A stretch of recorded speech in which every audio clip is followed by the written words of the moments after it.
When I was a young adult, around up to age 20, 21, I was completely numb, completely disconnected. I was on the third sense of self that I had experienced having up to that point in my life. So, sense of self felt meaningless to me at that point after having split so many times and after experiencing so much depersonalization and derealization. I really truly felt that I was this empty vessel somehow, like that I didn't even have a soul. I actually thought that I had somehow accidentally been born without a soul because I was premature and put in an incubator. So I thought that I wasn't meant to survive, and I did, but there hadn't been a soul for me. That was my justification for why I felt so empty.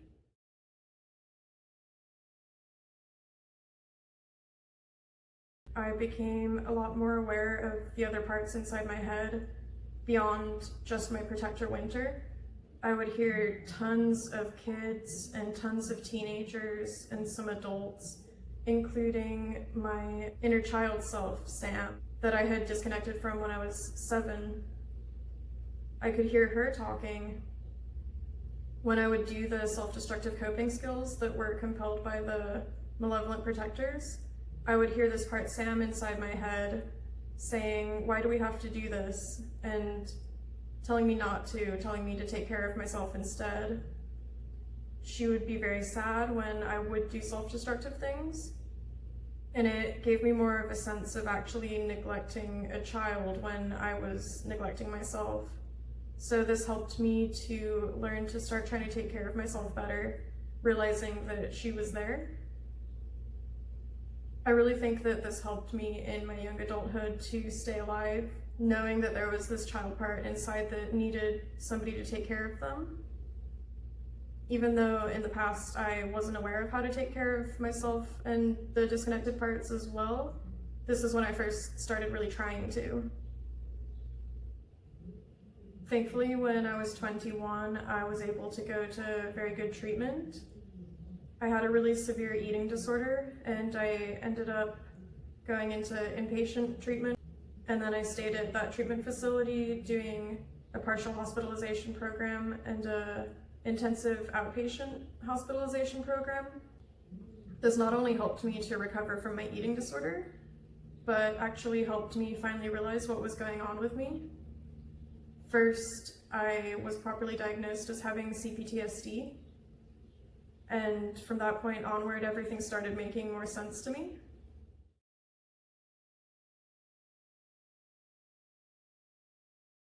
I did a lot of work in therapy early on, learning grounding skills.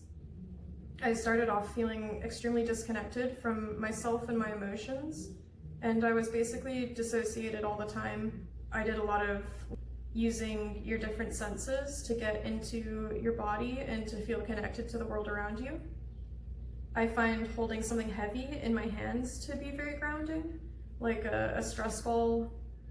Holding ice can be very grounding too. Holding something cold in your hands or putting it on your face can be really helpful for bringing you into the present and feeling more connected to your body. Also, just being in a therapy setting, in a group setting with other people around me, that was the first time in my life I actually had other people helping me out with the dissociation. I would get very dissociated a lot, and I would have people around me just be like, "Hey, just get my attention." And that taught me how to bring myself out of the dissociation and get back into the present, having people around to communicate with. Because a lot of my dissociation when I was a child was formed around not having people outside to connect with. So having people outside to connect with that actually see you can really help you learn how to become more present and grounded. So that helped me a lot. My therapist would notice a lot when I was dissociating and get my attention. And that was the first time I really started trying to stay grounded, trying to bring my attention back when I realized that I was dissociated. In the past, I used to just let myself stay dissociated. And this is the first time I started really practicing consciously trying to get present and not dissociate. So learning grounding helped a lot, using your senses, and also learning mindfulness, like mindfulness meditation, that helped a lot, and deep breathing practices, doing deep diaphragmatic breathing to calm your nervous system, that helped immensely. We would do yoga, journaling, talking in groups, and individual therapy sessions. And all of these things in conjunction really helped me start to feel safer and learn how to get back in touch with my own emotions. So I finally started not feeling as numb anymore.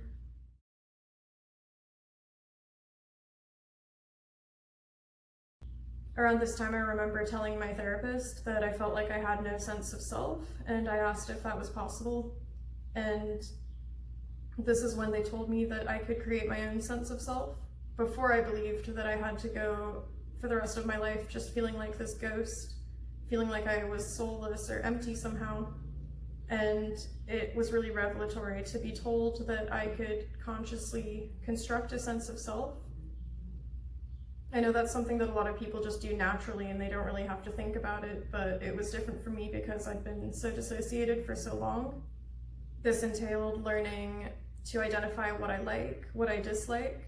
I actually made a list of like and dislikes and started consciously trying to identify qualities about myself, just figuring out who I am as a person. And my therapist explained to me how it can be helpful to be curious instead of being afraid, trying to replace that fear that I had towards my internal experiences and the other parts, trying to replace that with a sense of curiosity. And that can happen once you feel safe enough, once you feel secure that you will be supported and you'll be able to face whatever you find with support. So thankfully I got to the point where I was able to feel safe enough in therapy that I felt able to acknowledge my internal experiences. And that's when I started becoming a lot more aware of what the others were thinking and feeling. Even though the other parts are there, so that can make the overall sense of self a confusing concept. It's good to feel I have my own sense of self because that's sort of like a safe base within myself.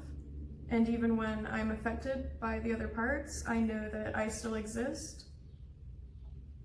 Ever since learning how to get more grounded and more in touch with my own sense of self, I've dealt with way less depersonalization and derealization.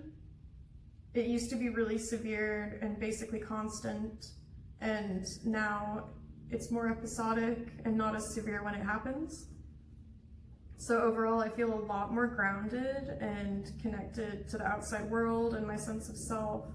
I no longer feel like I'm watching life through a glass wall or through fog anymore. I feel like I'm actually in my body.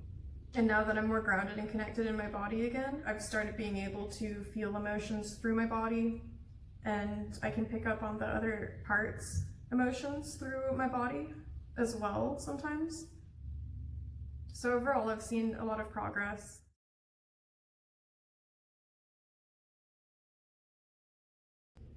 As I was working on stopping the self-destructive coping skills, I was starting to become less disintegrated and more able to be aware of the other parts inside. I first told my therapist about Winter, my protector. I didn't know his name yet at that point, but I knew that he was another person inside my head. I basically explained to my therapist that it was like there was this monster in my head that wanted to torture me or hurt me or make my life miserable, because to me I saw just the malevolent side of him. I didn't realize at that point that what he was doing was for protection. Thankfully, my therapist was able to explain to me that these malevolent protective parts are actually trying to help in the way that they know how. I don't have to be afraid because they're not actually trying to hurt me for the sake of wanting to hurt me, they're just trying to protect me. As soon as I realized that Winter actually wanted to help me and had good intentions, we started building a better relationship. I stopped demonizing him and fearing him so much, and we actually started communicating in a more healthy way as we began learning better ways to deal with our experiences. Winters in my relationship became a lot more harmonious once we started working on learning new healthy coping skills, and once we started learning how to process our emotions in a healthier way, and we realized that we didn't have to stay so disconnected. Learning how to be less afraid of him allowed me to be open to communicating with him more. Once I was able to stop demonizing him, I learned how to be open to a dialogue between my protector and me so that we could talk back and forth and I could figure out more of what he was thinking, how he was feeling.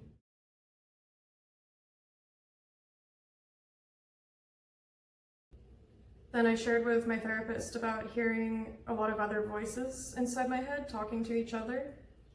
And these voices seem to have personalities attached to them. I still didn't know what was happening at that time, and I thought that I was maybe just hallucinating or that I was maybe imagining it all. Thankfully, my therapist was able to tell me that hearing voices in your head can be your subconscious communicating with you. And he told me that it can be helpful to acknowledge what the voices are saying because they can be trying to communicate with you. And so if you acknowledge them, then that allows them to get their message across. I'm really grateful that I was able to go to good intensive therapy. And there I was able to learn more what was happening to me and learn how to take care of the other parts and myself. I'm really glad to know now that the other parts aren't part of an external spirit realm because that thought made them a lot scarier. And understanding now that they're coming from my subconscious, the subconscious dimension, it's a lot less scary, feeling that there's something internal rather than external.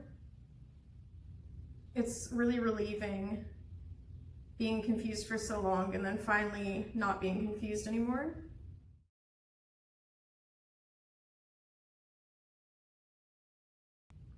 Since then, a lot of my 20s has been just getting more and more reconnected with different parts. Early on in treatment, I was still disconnected from a lot of memories, and I was still unaware of a lot of parts. I was beginning to be more aware of the disconnected parts, but there were still many that I had not yet become aware of. At this point, I didn't realize that I had any amnesia, and then as the years progressed, more memories from the past started coming back to me, and more disconnected parts started becoming more connected to the point that I was able to be aware of them finally. So for the next several years, it was a slow process of reintegration, of awareness, of different memories and different senses of self, and learning how to take care of the other parts and have a supportive relationship with each other.